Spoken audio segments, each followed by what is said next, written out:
We saw 7 deer in the playground of Lincoln School on our way in today. The gates were open. At first we thought they might have hopped over, but I think those are a little too high, even for deer. But we recognize that these are the ancestral lands of the Yavapai people, the Cuevquepayas, the Tolquepayas, the Yavapai, and the Wipukepas. We are blessed with a beautiful, beautiful blanket of snow that is nourishing the forests and the plains.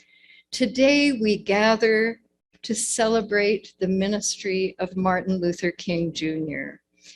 And we open with a song that exemplifies the resilience of the people who fought for freedom, Unitarian ministers among them, something I am very proud of. James Reeb, who lost his life in the freedom fight. We welcome Thomas Ewell and his clarinet.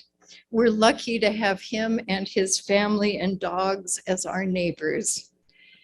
Ain't gonna let nobody turn me around. Let us rise in body or spirit. He's going to play it through once, and then I invite all of us to sing.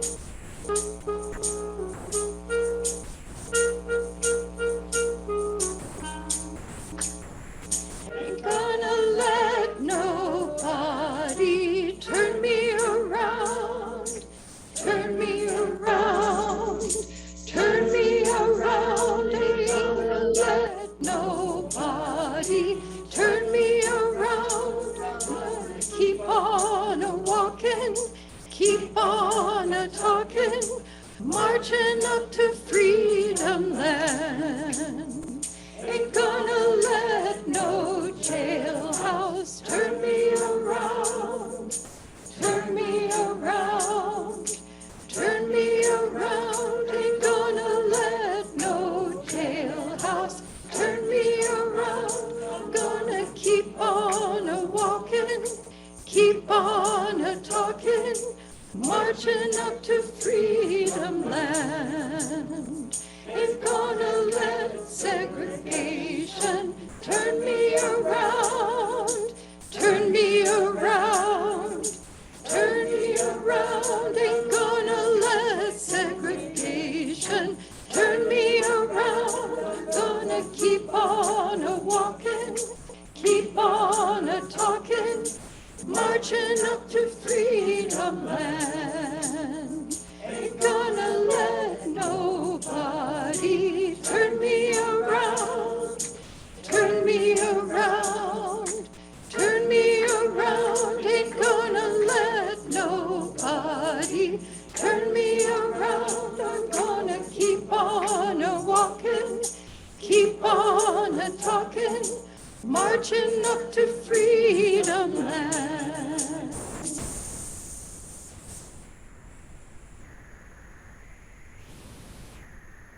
Good morning and welcome to Granite Peak Unitarian Universalist Congregation in Prescott, Arizona. I'm Leslie Grady, your worship associate today. We extend a warm, cozy welcome to all of you, and we're glad you're joining us. All of you on Zoom, hi there. This is the mission statement of our congregation. We are a compassionate spiritual community that celebrates diversity, nurtures the personal and spiritual growth of all ages, shares our gifts, promotes justice for all, and serves the world we live in. Please join us after the service in Davis Hall for coffee and cake to thank Anna Fleury for her work as social justice coordinator. And for those on Zoom, please join us for the breakout rooms. If you are joining us for the first time, please check out our website at prescottuu.org for more information about us. And if you are here in person, there will be time to introduce yourself at the end of the service, and then please stay and chat with a member or two. We thank our pianist, Lena Huben, our music director, Mary Lou Prince, our Granite Peak Choir, our AV technician, Elaine Hayes, and special guest musician, Thomas Yule, as well as all our Sunday morning volunteers. Please take a moment to set your phones on worship mode. In addition to the announcements on the screen before and after the service, you can also read them in the weekly Peak newsletter, on our website, and in Reverend Patty's videos. Sarah Palacios, our Faith Development Coordinator, is teaching ages 5 and older across the street at our Faith Development Building. And I understand Anna Fleury is over there today with the children.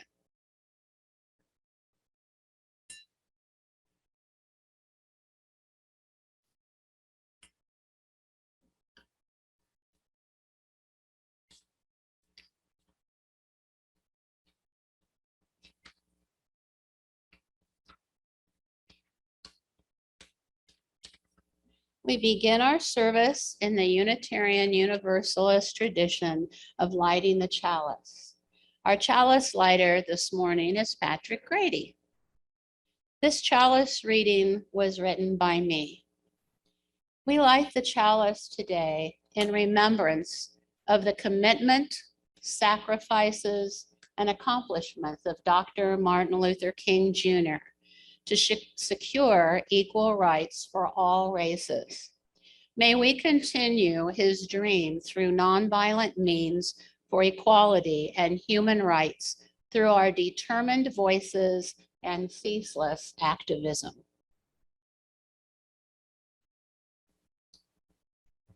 Good morning, everyone. Is there an echo? Am I the only one hearing it up here? Did it stop? Okay, woohoo. Oh my. And I just wanted to welcome all of you who are here on Zoom. There's Alan and Phyllis and Daryl and Levon and Lila and Karen and Joan Brown and Fred and Bonnie and Barbara Wilson. A lot of people stayed home with the snow, but I want you to know they're here with us so you can imagine them. And Sarah Mahler and Connie and Tom and Paula Burrows and Edie and Barb and Karen Anderson and Sue Nauman and Marcia Hams, who is here visiting her wonderful stepmother, but more like a mother, Dee Hams, whose birthday we enjoyed yesterday. I know I've missed someone, but I hope that all of you feel welcome, and let's feel that welcome for all those who are joining us in their warm homes, different places, and not venturing out on the slippery roads. And there's Warren and Bronwyn and Fred. Oh my gosh, we have a lot there today. This morning, we begin with the words of one of my favorite writers, Maya Angelou, from On the Pulse of Morning, spoken at the presidential inauguration ceremony, January 20th, 1993. Lift up your eyes upon this day breaking for you. Give birth again to the dream. Women, children, men, take it into the palms of your hands, mold it into the shape of your most private need, sculpt it into the image of your most public self. Lift up your hearts. Each new hour holds new chances for a new beginning. Do not be wedded forever to fear, yoked eternally to brutishness. Here on the pulse of this new day, you may have the grace to look up and out and into your sister's eyes and into your brother's face, your country, and say simply, very simply, with hope, good morning. Let us rise in body or spirit and sing together, guide my feet.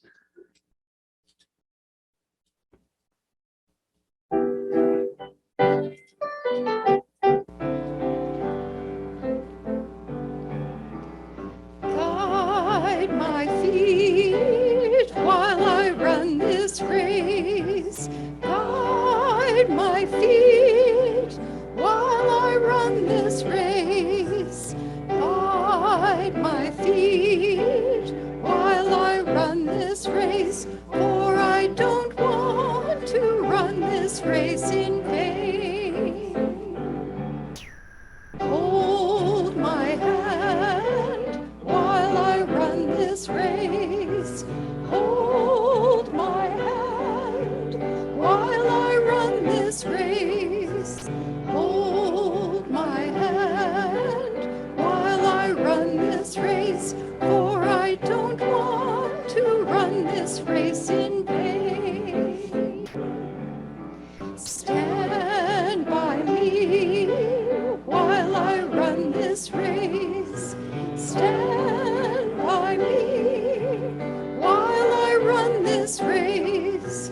Stand by me while I run this race. For I don't want to run this race in vain, race in vain. Search my heart while I run this race. Search my heart while I run this race. Search my heart while I run this race. For I don't want to run this race in vain. And now we will listen to, I thought we have our covenant next, sorry. Let us say our covenant together. Love is the doctrine of this congregation, the quest for truth its sacrament, and service is its prayer, to dwell together in peace, to seek knowledge in freedom, to serve others in community. Thus do we covenant together. And now we will have our stewardship moment by Mary Lou Prince.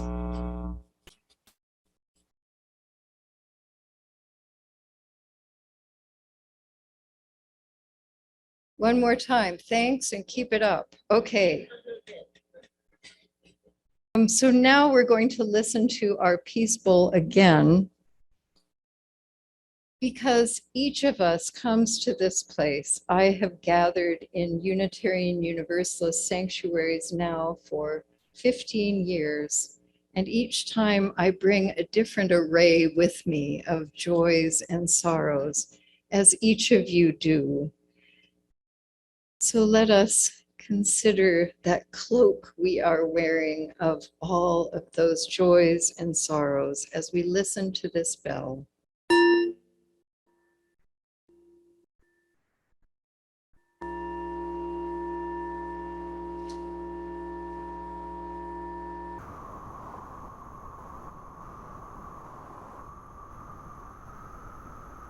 We gather together each week as so much is happening always on this earth. A plane crash in Nepal, continuing violence in Ukraine. Let us think of that cloak we talked about last week, that was that heaviness that starts to mount up around our shoulders. And let us relax our shoulders, consider ways we might let that cloak go for an hour we spend together. Relax, feeling our feet on this earth, that beauty that has sustained us through all our years, that sustains Clara Rose's running legs and our sometimes slow and labored ones, and our walkers and our wheelchairs. Today, we especially hold Dee Hams and Drew Potter, who is with us miraculously back in Prescott. Welcome, Drew. We hold Dee, who is turning 90 this month and is going through a big change of moving to Las Fuentes, and sang for us yesterday afternoon. Let us hold her in our community as she makes this difficult change.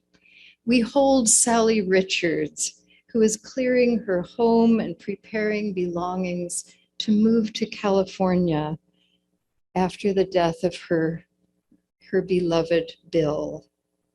We hold her too as the caregiver for Bill all of these many years, and Marcia Hams for the support that she and her wife Susan have been to Dee. May all these transitions go smoothly.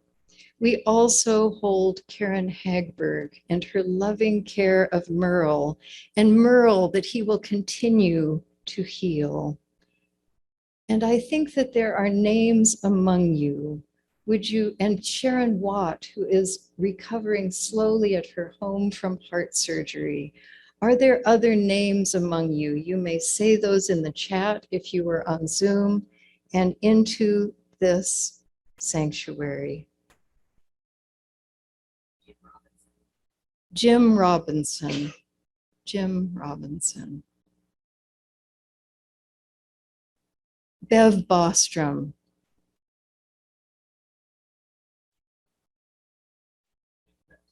Annabeth Robinson.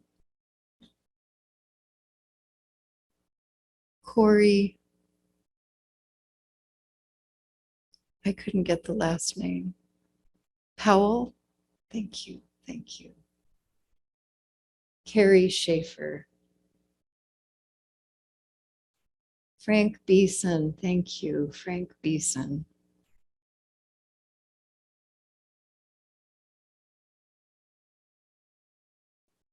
Let us hold to all the leaders who have it in their power to bring peace. And now is the time when I invite you to come up in this time of meditation. You can sit quietly where you are, or come up and drop a stone into these bowls of water as a symbol of bringing your joy or your sorrow to this community. And after that, I will offer a meditation prayer.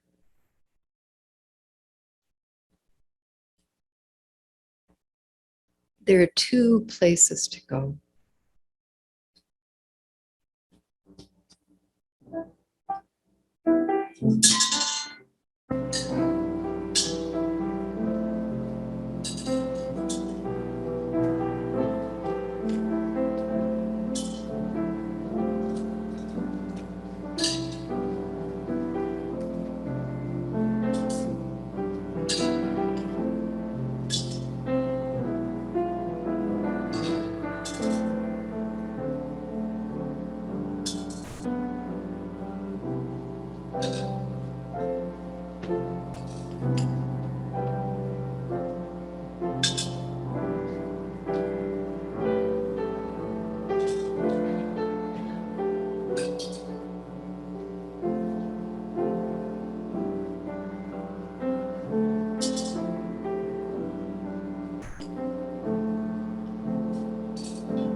Please join me in a spirit of meditation and prayer. Spirit of life, we are grateful for this community, for this place where we can share the joys and sorrows of our lives. We ask for continued healing of those hearts that have been so sad due to the loss of beloveds. For those who weep over children struggling with addiction and other things. We ask for blessings on those people who have heard that their loved ones died in that plane crash, or they wonder where a loved one is if they are under that building that was bombed. Let us hold within this congregation a sense of the world and our connectedness to all the joys and sorrows that are around us in ever widening circles. Amen, and may it be so. And now let us sing Walking, Walking with You.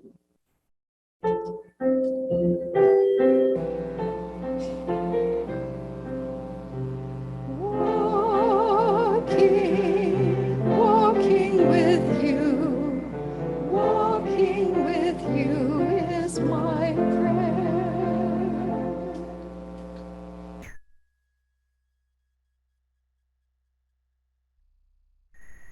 As we prepare to take the offering this morning, let us embrace the feeling of connection and community that we have when we gather here each week. Let us remember that this congregation and its programs are supported by your generosity. We also give back to the greater community through our Seeds of Support program. This month's recipient is the Launchpad. Please read about them in your order of service. To give online, the link is available in the chat, or you can also go to the website. Please enjoy our offertory music, This Little Light of Mine, with Thomas Yule.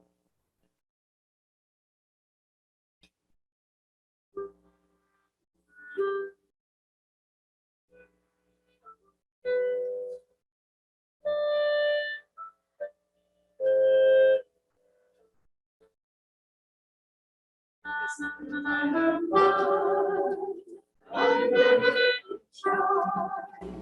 This little light of mine, I'm gonna let it shine. This little light of mine, I'm gonna let it shine, let it shine, let it shine, let it shine. Everywhere I go, I'm gonna let it shine. Everywhere I go, I'm gonna let it shine. Everywhere I go, I'm gonna let it shine. Let it shine, let it shine, let it shine. Building up the world, I'm gonna let it shine. Building up the world, I'm gonna let it shine. Building up the world, I'm gonna let it shine. Let it shine, let it shine, let it shine. This little light of mine, I'm gonna let it shine. This little light of mine, I'm gonna let it shine. This little light of mine, I'm gonna let it shine. Let it shine, let it shine, let it shine. great. We acknowledge the generosity of spirit. Great job, all of you people. Everybody loves those songs. We acknowledge the generosity of spirit expressed through this offering. What is given in love is received in gratitude. Blessed be. And today, let us read this responsive reading together. I will read the first verse, and then you will read the red underneath. This is called A Network of Mutuality, and this was written by Dr. King from the Birmingham jail. We are caught in an inescapable network of mutuality, tied in a single garment of destiny. Injustice anywhere is a threat to justice everywhere. There are some things in our social justice system to which all of us ought to be maladjusted. Hatred and bitterness can never cure the disease of fear. Only love can do that. We must evolve for all human conflict a method which rejects revenge, aggression, and retaliation. The foundation of such a method is love. Before it is too late, we must narrow the gaping chasm between our proclamations of peace and our lowly deeds which precipitate and perpetuate war. One day we must come to see that peace is not merely a distant goal that we seek, but a means by which we arrive at that goal. We must pursue peaceful ends through peaceful means. We shall hew out of the mountain of despair a stone of hope.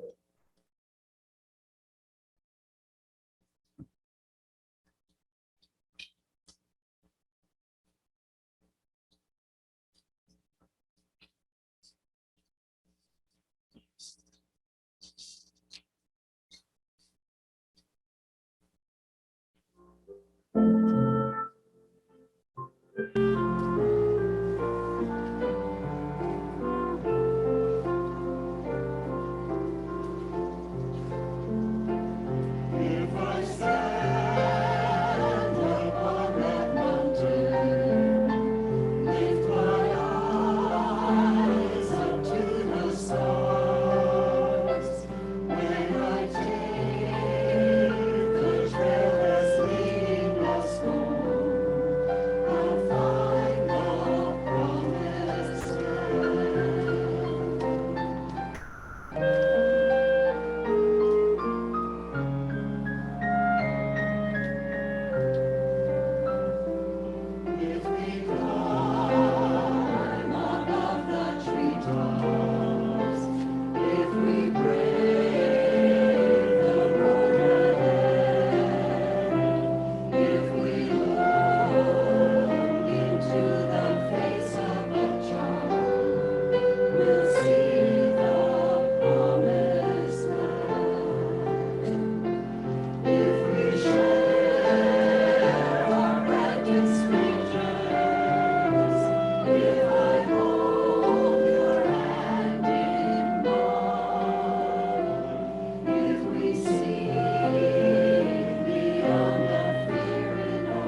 In our service last week, how many of you were here for our service last week? A few people. Anyway, I will explain some things, but during that service, which I enjoyed very much, was we let go of what we didn't need, which we were seeing as this cloak that we were holding around us. And we opened ourselves to what we wanted in our lives. It was a good beginning for us for this new year. We gave up things like conflict and baby diapers. And with lots of laughter, we named the things that pile up, like all things political, COVID, and remembering passwords. And finally, we came to what we want to take with us into the new year.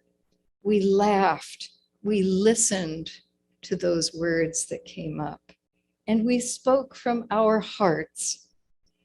This is a good foundation for the year ahead. We had fun together last week. Fun.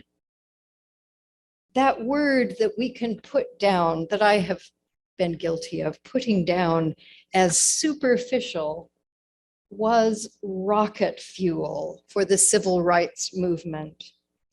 In Been in the Storm So Long, Charles John wrote, Dorothy Cotton had been the only woman in Dr. Martin Luther King Jr.'s inner circle, and I asked her to describe that experience. She told of what it felt like to be in the eye of the storm. I don't think people know, she said, how much fun, here's the word again, how much fun it was to work with Dr. King, singing, eating, working, praying, and dancing. What I heard her say was that love, clarity of intention, and the capacity for joy and celebration are welcome and necessary companions in the struggle. Fun. Another aspect I loved about that service last week was that all of us were coming up with ideas from our lives about what we needed in the year ahead. Because ministry needs to be shared, and that is what we were doing. We were sharing our lives and our ideas about the road ahead. Dr. King's ministry was shared. The people around him gave advice, and together they shaped that movement that shines so brightly in our history as a time of change. When Dr. King was preparing his I Have a Dream speech, his aides told him to skip the dream part. Do you know this story? He told him, you know, we've heard that too much. They had probably heard it so many times that it was just like, oh. And they wanted a new message, or they wanted him to give that old message in a new way. So he took out that part, he listened to them. But as he was nearing the end of his speech, in front of the Lincoln Memorial, Mahalia Jackson, the great gospel singer, she noticed that he hadn't been talking about the dream. And in that situation, can you imagine interrupting somebody who's speaking in front of the Lincoln Memorial?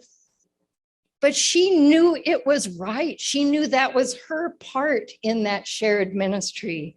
And she said, Martin, give them your dream. And he did, going against the advice of people around him. He added what he had taken out of his notes. And he gave us a dream, a great gift that has resonated now for almost 60 years. These words, his words about dreaming, became like that Olympian flame that people go to for lighting their lamps. His articulation of the dream was rocket fuel for a movement that was fraught with fear.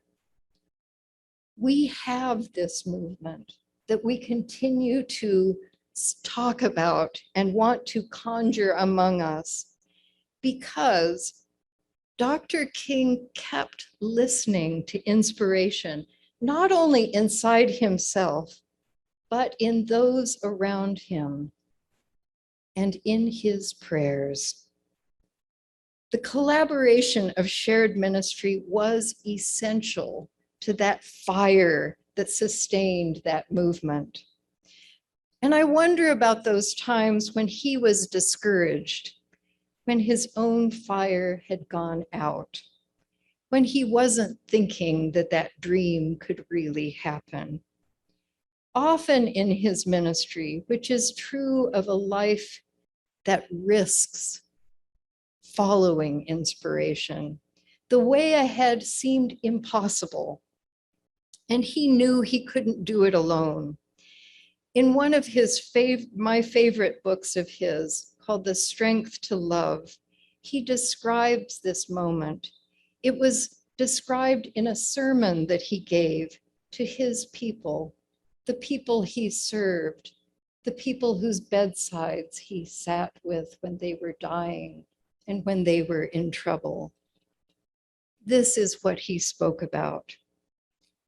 After a particularly strenuous day, which I imagine to be full of what pastors do, visiting people, attending committee meetings, and for Dr. King leading the Montgomery bus boycott, after that kind of day, he settled in bed at a late hour.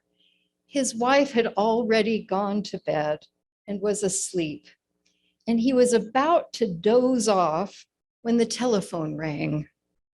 An angry voice said, "We've taken all we want from you. Before next week, you'll be sorry you ever came to Montgomery."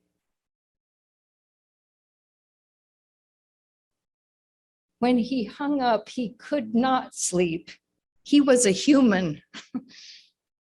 I wonder if you've ever felt that kind of silence in a house, that silence that has a loudspeaker to every squeak and rattle. All of his fears came down on him in that silence, and he couldn't stay in bed. He began to walk the floor around his house. He brewed a pot of coffee. He was ready to give up. He wondered, how could I move out of this picture without appearing to be a coward? His courage was almost gone. He put his head in his hands and he bowed over the kitchen table and prayed. "I am here," he said, "taking a stand for what I believe is right. But now I am afraid. The people are looking to me for leadership. And if I stand before them without strength and courage, they too will falter. I am at the end of my powers. I have nothing left. I've come to the point where I cannot face this alone." And at that moment, he experienced the presence of the divine as he had never before experienced. And in that silence of that house, he heard an inner voice saying, "Stand up for righteousness, stand up for truth. God will be at your side forever." And his fears passed from him. His uncertainty disappeared. He was ready to face anything. He was the Dr. King we saw who gave us the dream. The outer situation of his life remained the same, but this experience gave him new strength and trust. Trust.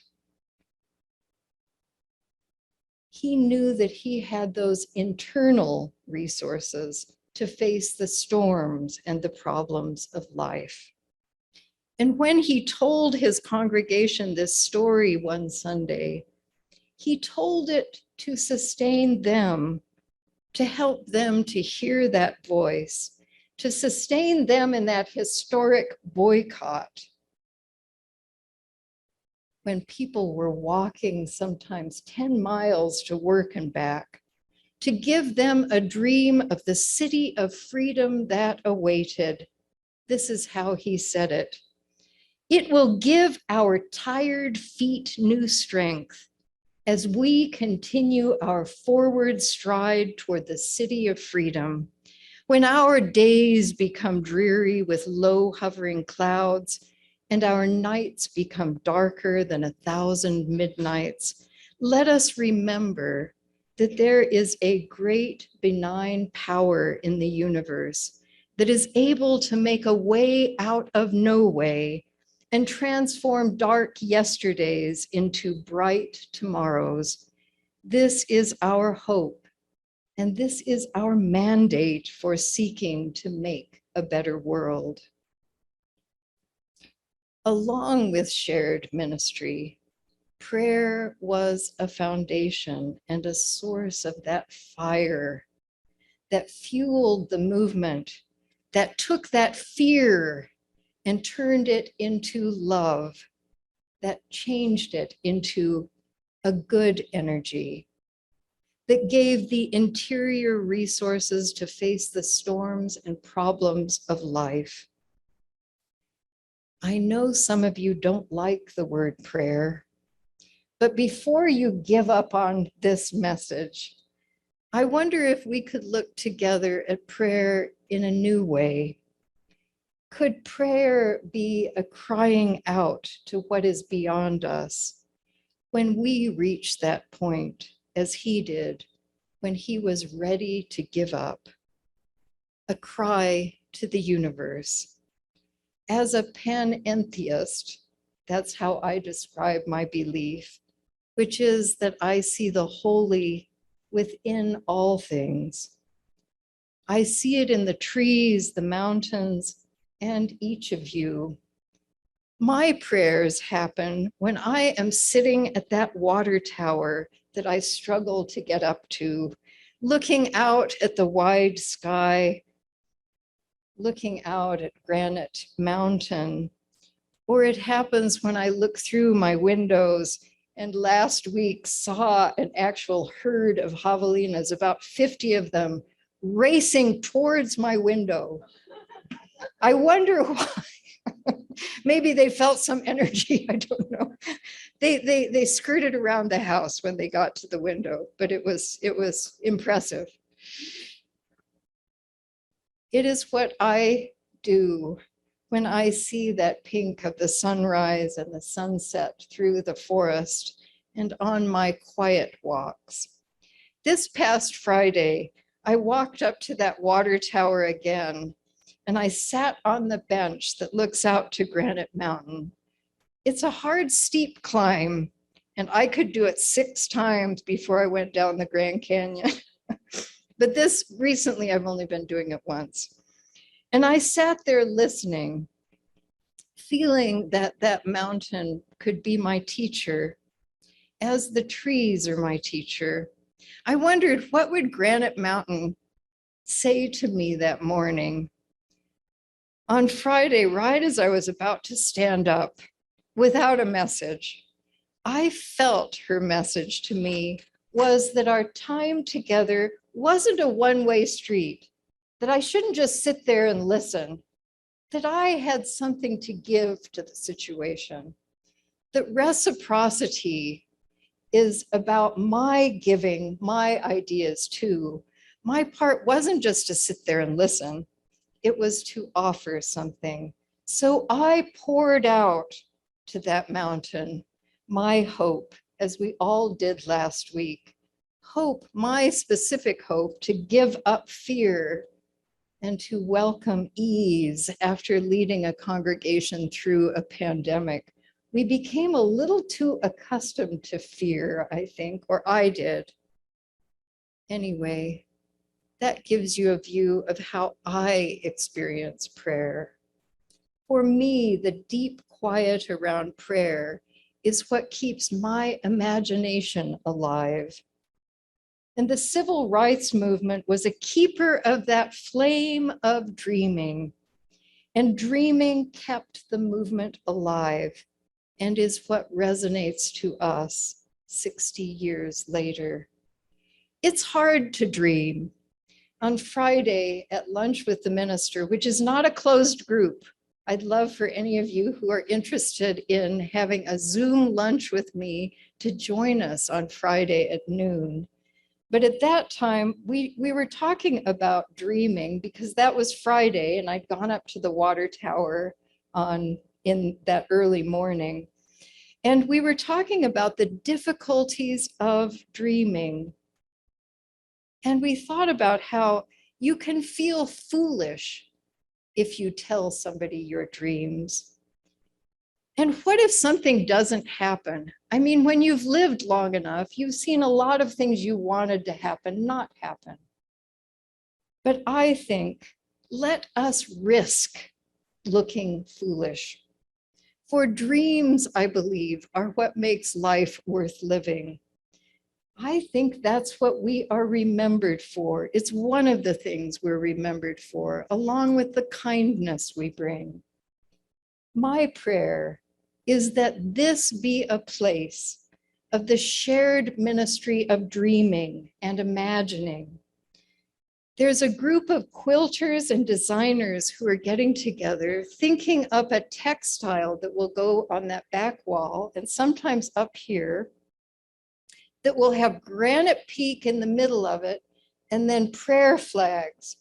And on those flags, we might have them be so that we can change what's on the flags, because as Unitarian Universalists, we were always transforming, but to put on them, embroider what our dreams are. And I wonder what words or images we will want to put on those flags. We have a good beginning with the words that came out last week. These are the words: ease, peace, heart, love, contentment, friendship, kindness, acceptance, resilience, gratitude, serenity, reconciliation, clarity, compassion, connection, proximity, warmth, sunlight, healing, hope. That's a great beginning for our dreaming. When I write lyrics for songs, my imagination is often stretched, for I can't write anything that I can't imagine becoming a reality. In 2016, Mary Lou and I were commissioned to write a song for an international peace conference. It was hard work to imagine. I could feel it in my brain, my imagination growing, to imagine the words that we are going to sing for you. We're going to sing together for our closing song, entitled "We Are One." Writing and performing that song with an interfaith choir gave us a dream of being able to sing these words with people of many faiths and political beliefs, and experience in that moment a peace that can come from open-heartedly singing. I dream of this sanctuary and this city being a place that embodies these words. And I dream of this congregation being the ones who are the first to say the words inside this song: take my hand into yours. And that we feel together fears dissolve into freedom. We are one. We are one. all belong in this circle. Amen. And may it be so. And now I invite you to rise in body or spirit and try to imagine these words. We are one. Let us sing together.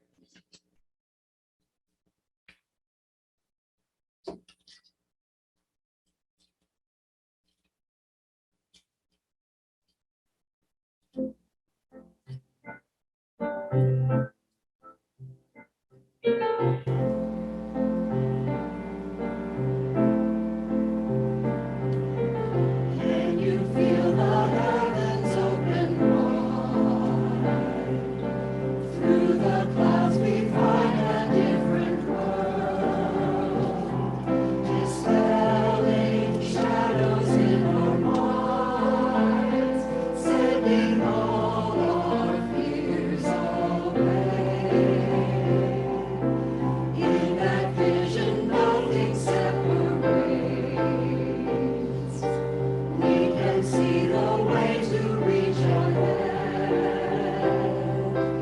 Hands taking hands that once were closed, finding peace to heal the earth.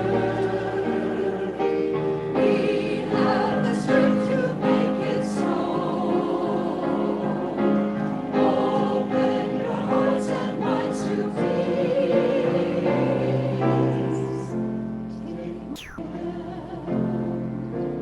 Into yours, fears dissolve into freedom.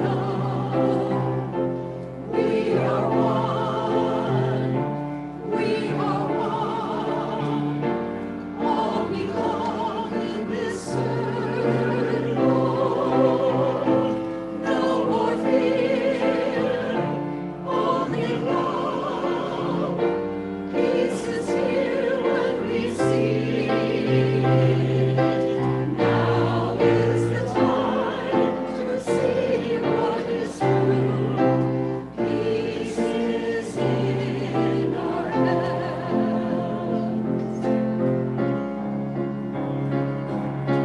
In that vision, nothing separates. We can see the way to reach across. Hands taking hands that once were closed, finding peace to heal the earth. We have the strength to make it so. Open your hearts and minds to peace. Take my hand into yours. Fears dissolve into freedom. We are one. We are one. All belong in this circle. No more fear, only love. Peace is here when we see it. Now is the time to see what is true. Peace is in our hands.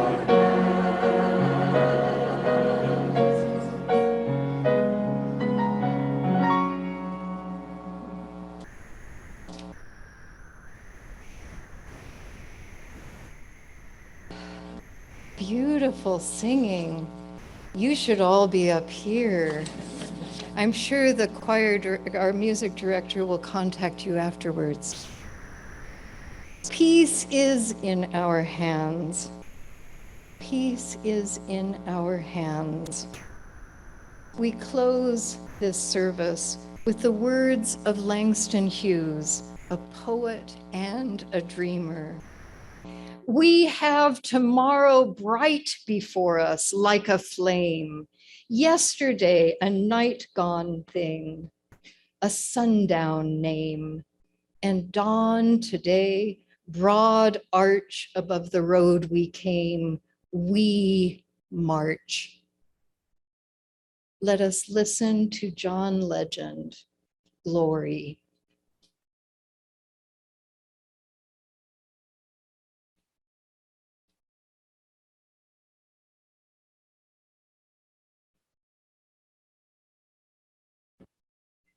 And I hope that you join me. I'm going to, unless there's 2 feet of snow in front of our house, but I will be at Prescott College tomorrow at 9:50 to walk march in the MLK march.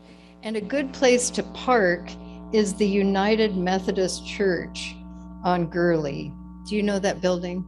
Anyway, it's got a big parking lot, and that's where the march ends up and where the service is that Robert Shigog has been involved in organizing this year, and will be a wonderful service.